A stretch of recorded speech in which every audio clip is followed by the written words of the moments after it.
అందరికీ నమస్కారమండి. Welcome to my channel.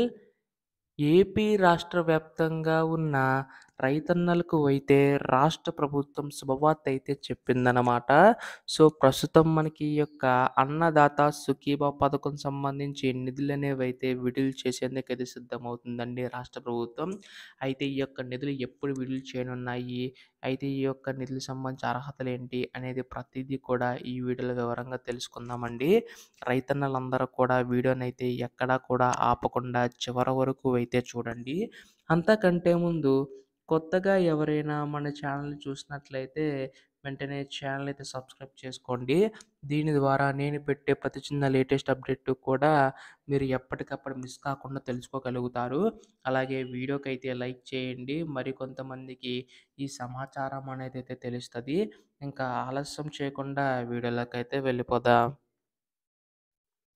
So, ప్రస్తుతం ఏపీ అన్నదాత సుఖీవ పథకం సంబంధించి రాష్ట్ర వ్యాప్తంగా ఉన్న రైతన్నలందరూ కూడా ఎదురు చూస్తున్నారండి. ఈ యొక్క పథకం సంబంధించి నిధులు ఎప్పుడెప్పుడు విడుదల చేస్తుంది రాష్ట్ర ప్రభుత్వం అనేది. సో, దీనికి సంబంధించి గాను రాష్ట్ర ప్రభుత్వం కీలక విషయాలైతే వెల్లడించే అవకాశం ఉందన్నమాట.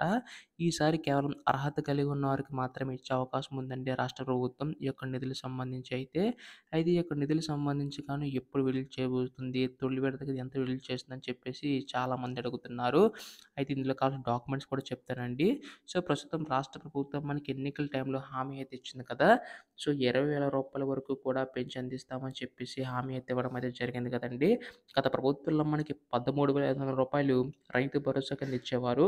అయితే ఈ ప్రభుత్వం దాన్ని కాస్త పెంచి 20,000 వరకు మనకి అన్నదాత సుఖీభవ పథకం కింద అందించనుందండి. సో, దీనివల్ల రైతులకి పెద్ద మొత్తంలో రాష్ట్ర ప్రభుత్వం తరపున సాయం అందనుందనమాట. 14,000 ఏమో రాష్ట్ర ప్రభుత్వం తరపున, రూ. 6,000 కేంద్ర ప్రభుత్వం తరపున అయితే విడుదల కానున్నాయండి. అయితే కేంద్ర ప్రభుత్వం అయితే మనకి ప్రతి ఏటా కూడా 3 విడతల్లో నిధులు విడుదల చేస్తుంది కదా! అటు రాష్ట్ర ప్రభుత్వం కూడా ఆ విధంగానే 3 విడతల్లో నిధులు విడుదల చేయడానికైతే సిద్ధమవుతున్నట్లుగా తెలుస్తుందండి. సో, 2 కలిపి మొత్తంగా మనకి పెద్ద మొత్తంలో నిధులనేవి అందించే అవకాశం ఉందన్నమాట. అటు రాష్ట్ర ప్రభుత్వం సంబంధించి చూసుకున్నట్లయితే కౌలు రైతులకు కూడా మనకి ఈ యొక్క నిధులనేవి అయితే అందించే అవకాశం ఉందండి. సో, దీనికి సంబంధించి గాను కంపల్సరీగా ఎవరైతే తీసుకోవాలనుకుంటున్నారో వారు ఈ కేవైసీ నమోదు చేయించుకోవాలనమాట. అంటే మీ యొక్క phone number, Aadhaar card, bank account అన్నీ కూడా లింకప్ అయి ఉండాలండి. సో, దీనికి సంబంధించి గాను మనకి ఈ యొక్క ఏప్రిల్, మే నెలలో నిధులనేవి అయితే విడుదల చేసే అవకాశం ఉందన్నమాట.